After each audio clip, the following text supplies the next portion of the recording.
particularly the enjoying the, the real publicity that is being given by Jubilee, afforded by Jubilee, pressuring them that and maybe also as a political strategy so that Jubilee does not know who's the presidential candidate, and the longer they keep this a secret, the harder it is for Jubilee to know the counterattack. I think that's a lesser argument, because all these gentlemen are known. They have been in the Kenyan politics for a while. I think Raila Odinga is pretty well known to Uhuru Kenyatta and William Ruto.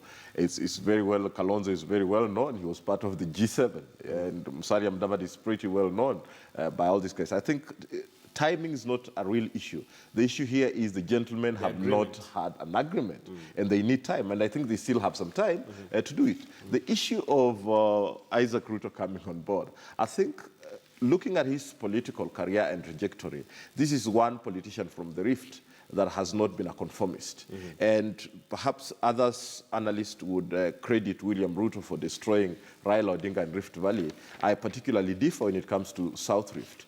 Isaac Ruto was the cock behind Raila's failure to perform pretty well, particularly in South Rift. When William Ruto was initially enjoying the trappings of power under the coalition government as a Minister for Agriculture and Minister for Education before they fell out sometime in 2010, Isaac Ruto had taken on Raila a long time ago, hammering him thoroughly on the issue of Mau Forest.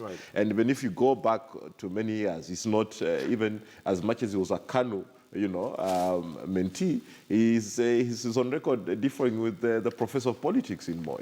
And therefore, he's taking a big leap, and I think it's for a politician. You have to risk to grow. All of these guys are ambitious. State House, the house on the hill being the real thing. I had expected him to swing with KANU, but I think he's more of his own man, and he's looking at an opportunity to grow politically out